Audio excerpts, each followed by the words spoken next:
a little bit. Hopefully I won't freeze. Maybe, okay.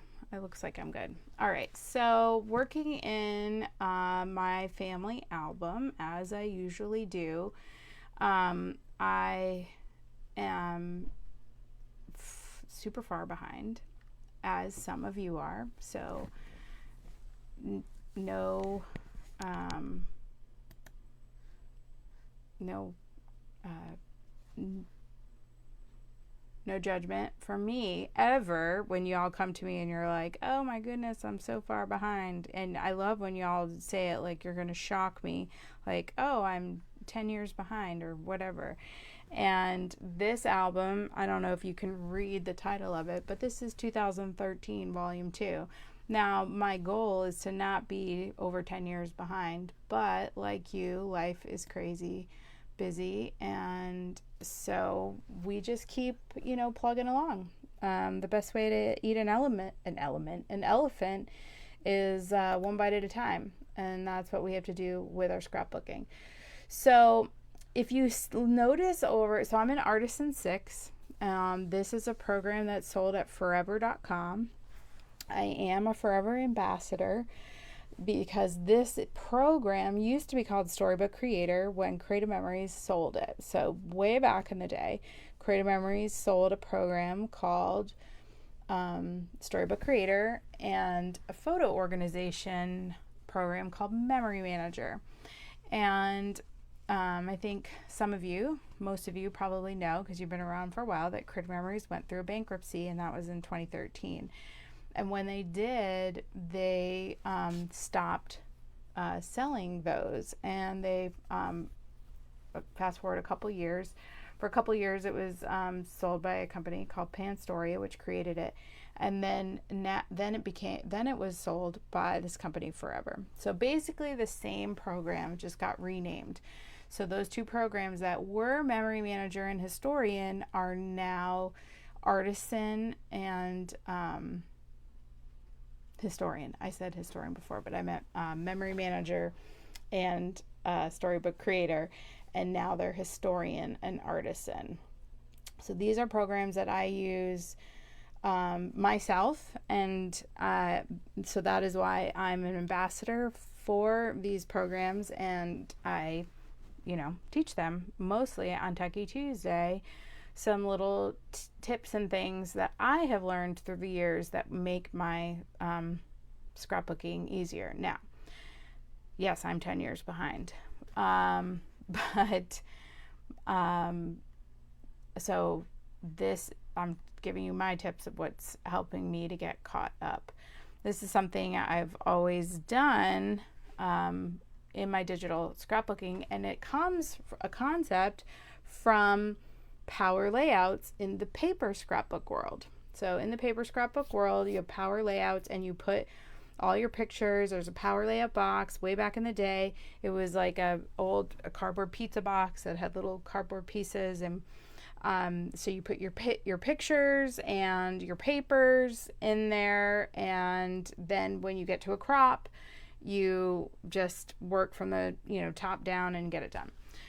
So if you look to the right side of the screen, you'll see I have some completed pages. So these are pages that I've done actually recently. And my computer is very lagging tonight. So like here's a page I did. I haven't journaled it yet, but this was for Brendan's birthday. And so he's surfing, and then you can see the next couple pages just have piles of photos, and that is what I call a digital power sort. So I personally go through my photos, and in my case they're in Historian, and I pick the photos for any current month. So these are September 2013. So I went and I grabbed all the photos for September 2013. Now we're into swim meet. And then I power lay those out onto these pages. so that when I get to the page, all the pictures are there. So now these are ones that I've already done. This was April's freshman year of high school, so this is little clips from the newspaper for different dual meets of swimming. So I did jump around.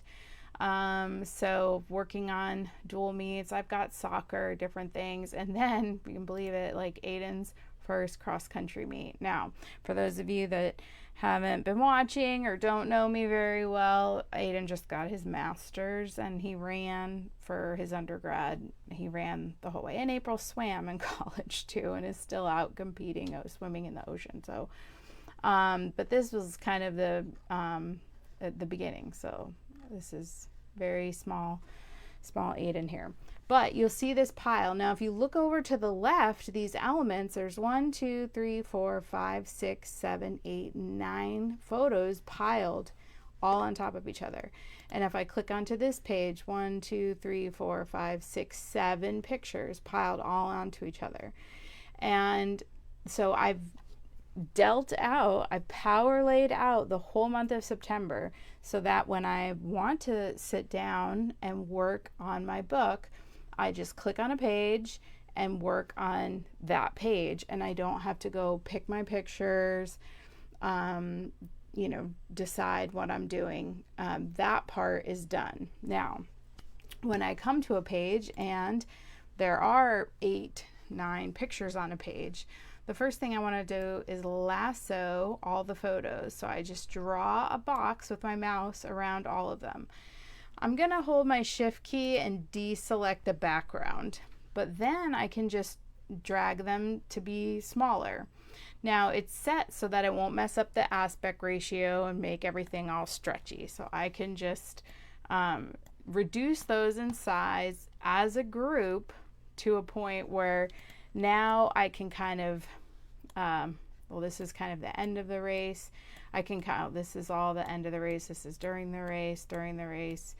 So I can kind of see what I've got here. But the beauty of digital is that you can sort of resize on the fly. And I've taught in the past how you can use project recipes in digital, pre-designed templates, and you can also just do this. You can kind of, depending on the photo, kind of, here Aiden's the subject of this photo, so I can zoom in on just him and pretty quickly resize things. That's the start of the race. This was the night before the race. So our old neighbors that live next door, they moved to South Florida, and we went to this race down there, and we stayed over at their house that night before. So that's part of the story. I'll want to add that. So this is running by. So pretty quickly I can kind of make a collage of the pictures and get them kind of resized. So, and then I'll make a decision. I probably won't use all the pictures, and I will make sure that they get lined up and that everything looks good. But the point is that everything for this page is right here, and that can include, because I'm going back, over 10 years, things from, the internet. Now I will say,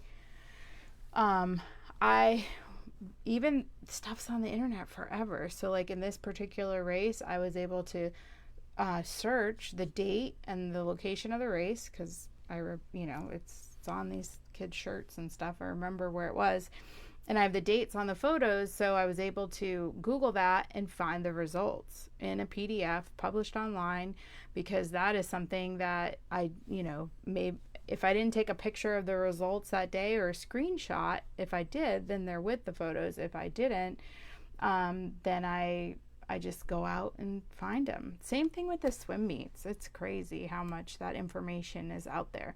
So if you, even if you're doing something way past the point, it's great to go out and get logos of things. That's one of the things that's great about digital. You can go get logos, you can go get results.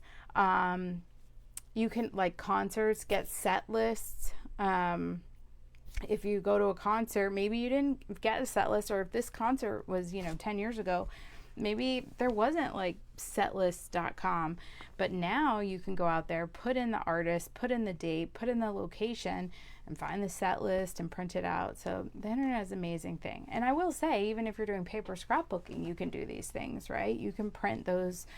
You can go out online and do a screenshot of a logo or the set list and then print them as for 4x6s.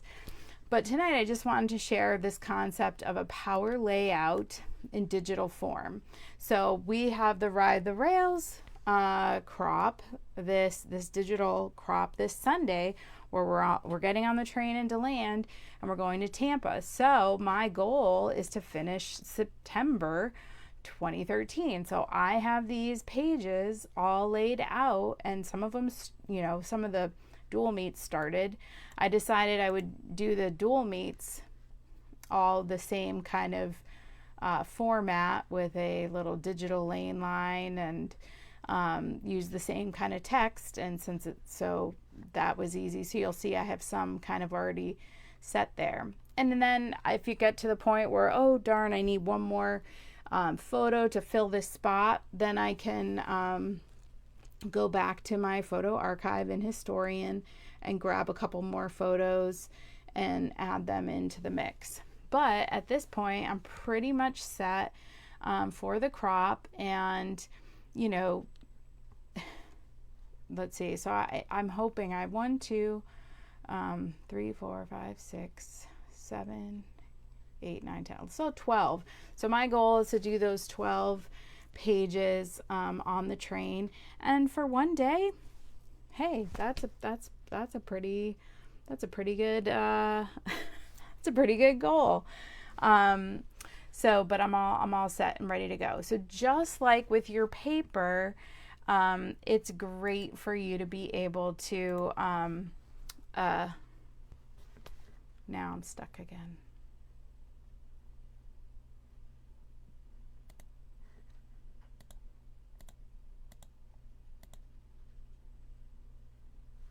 Now I'm unstuck again.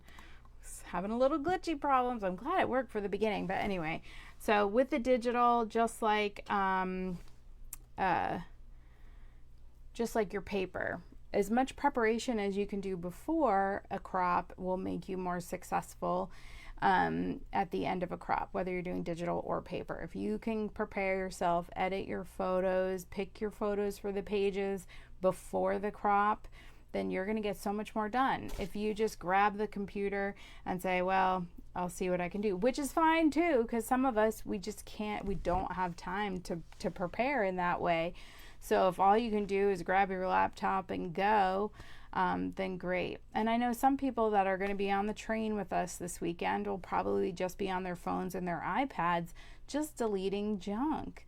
I know so many people that is their big thing is going through to print photos from their phone. You are tripping over, that pillow you saw in Target, or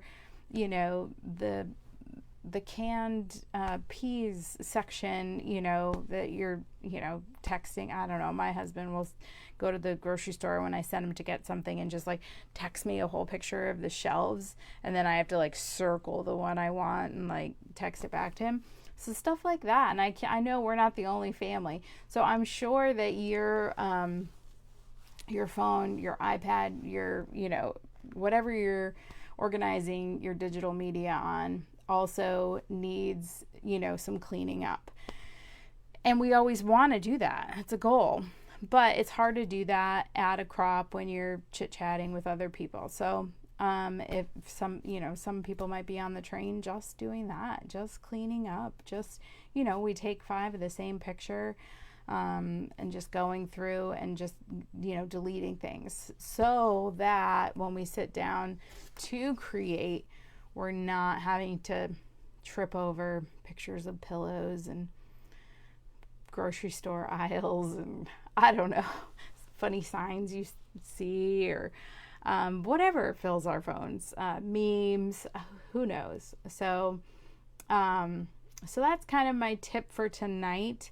Not a huge like how-to as far as Artisan goes, but just a way that you can make progress in your books by sort of getting organized a little better before you go to a crop.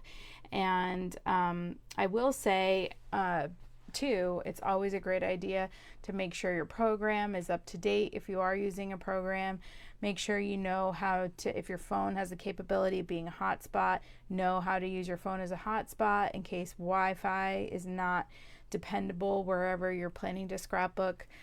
Make sure your battery is charged up. Make sure you have your power cord, all of those things that will make you more successful when you're working on digital. Well, I think that's it for tonight. Thank you all for being on, and if you were on for the announcement of Gray and Gold and stuck around after, I appreciate you. And if you're watching this later, the replay, I appreciate you sticking around. So if you have any questions, you can always leave them in the comment section and I will answer them. But I guess that's all for tonight. We have card class next week on Tuesday at 3, and we have Ride the Rails digital crop this Sunday. So hope to see you all next Tuesday. Until I see you, stay scrappy, my friends.